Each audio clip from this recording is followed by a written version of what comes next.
You have to start. Yeah, thank you. You go ahead, feel free. Jeff, you called a timeout there early.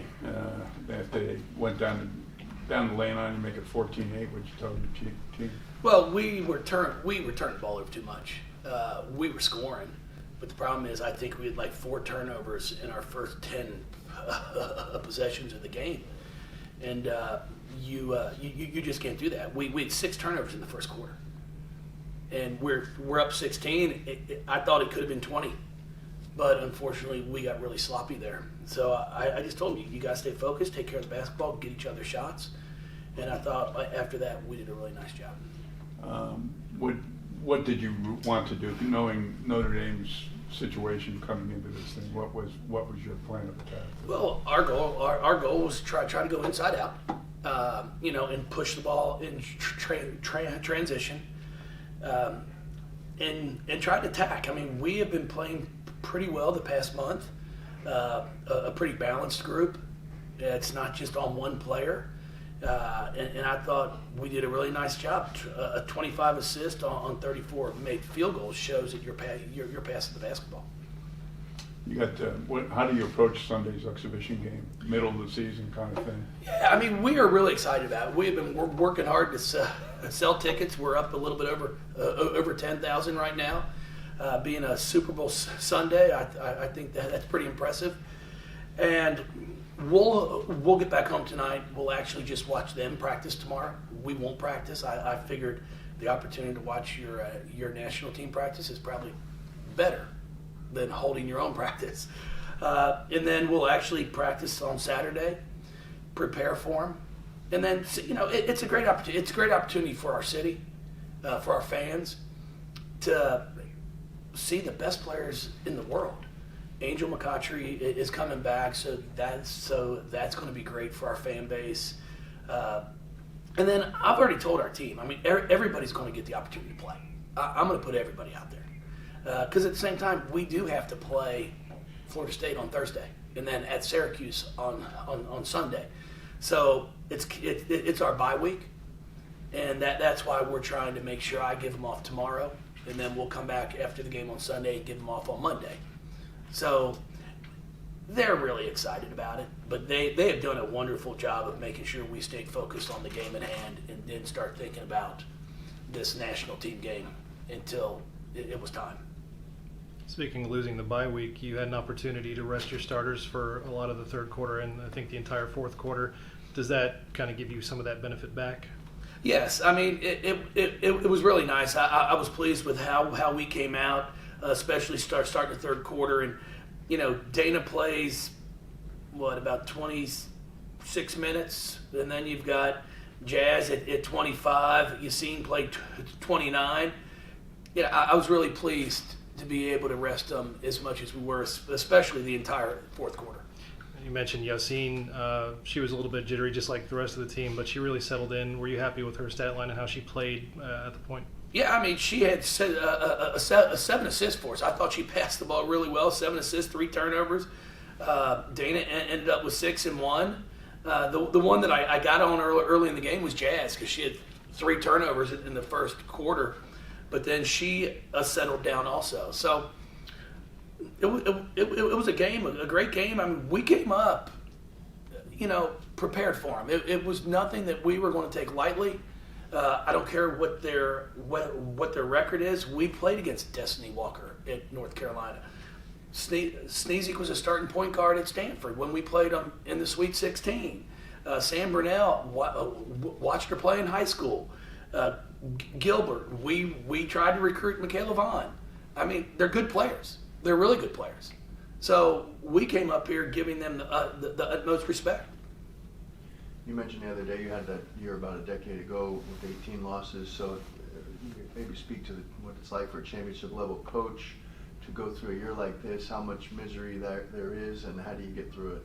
Nah, you've just got to keep fighting. I mean, the one thing for us, the year it was 2009, 2010 after we gone to the Final Four, got beat in the championship game.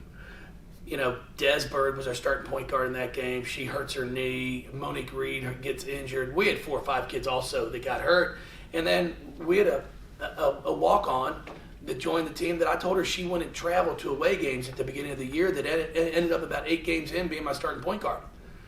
We ended up being 5 and 11 in the league possibly.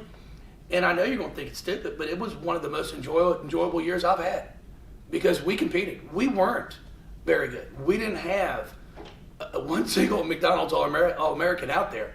But we're going to West Virginia and getting beat by 10 in a game that we're in the fourth quarter that we should be getting beat by 100. So as strange as it sounds, it ended up being a year that we can look back. We look back on as a staff going, God, can you believe we were even in games? We shouldn't even have been in games. But we did end up 14-18, and we built on that. And there's no doubt. I mean, this is 1 year. They've got some great players coming in, and then with the injuries that they've sustained also, it's tough. I mean, it's really hard. So this is 1 year. You sit here, you keep working with them individually, you get them better individually, continue to work on, your system, what you like to do, and then you're ready for next year. But the one thing about it, I mean, they aren't going to quit. It's not like you can just sit here when you play them and go, it's a win. No, they're going to come and compete. There was a game in December where you said, in terms of post play, you thought your team forgot what was working for them. Tonight had a great game in the post. How have you rated your team's progression in that area? We are doing a much better job of throwing the ball into the post. I was really proud of Kylie today. She split a triple team and finished it up at the rim. Liz Dixon made a few really nice post moves. Bianca, scored at the basket, and then from 8 to 10 feet, she's as good as any a post player in the country, scoring the ball. So we have to continue to be able to go inside out, and if we can continue to do that and have success, then we're difficult to guard. You said coming into this game, regardless of Notre Dame's record, you wanted to take them seriously. In a hypothetical situation where you see them again in the ACC tournament, of course you're going to see them again before then, but in the ACC tournament, still you're going to treat them the same regardless? Well, there's no question. I mean, we'll see them in about 2 weeks. I mean, that's how crazy our schedule is. I mean, we're playing them twice on the back end of our schedule. And, I thought they really hurt us at times on their basket cuts off their chin action. So we have to improve that. So I don't, one game, it's over with. I don't worry about the score because now we have to get prepared when they do come to our place. But we've got plenty of games in front of that. I mean, we have a stretch here of Florida State at home, at Syracuse, at NC State, and throw in the national team on Sunday. That's as tough as anybody's stretch in the country. Muffet said that Roy Williams gave her a call to kind of give her some solace in this season. Have you ever gotten a call from anybody like that when you were down? No, I don't have many friends. Nobody calls me. No, I mean, hey, it's part of the game. I mean, it's hard to continue to stay at the top. I mean, it's not easy. Everybody thinks it's easy. I mean, our fan base. I mean, we're sitting here going on year 13. And I think we've been to 9 Sweet 16, a program that was in existence, I think, for 35 years that had never been to a Sweet 16. So now they think, oh, this should happen every year.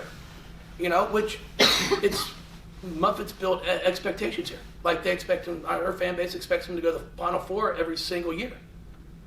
And that's what UConn has done also. I mean, I laugh because everybody talks about the Final Four. It's really the Final Three. Because UConn's been in it for like 13 straight years. So just put them in it, and then the rest of us are fighting for 3 spots. So it's not easy to sustain the excellence every single year. And then every once in a while like this, stuff happens that you don't have control of. Kids get hurt. Kids transfer out. And then all of a sudden it's what you got. And it's part of recruiting too. We got, we added our 2 transfers, Elizabeth Dixon and Elizabeth Balogun, which helped us out. And then I'm looking at Destiny Walker and Sneezy, both able to come in here and play. It's part of it. You just got to keep grinding. Thank you, everybody. No, thank you all. Have a good trip.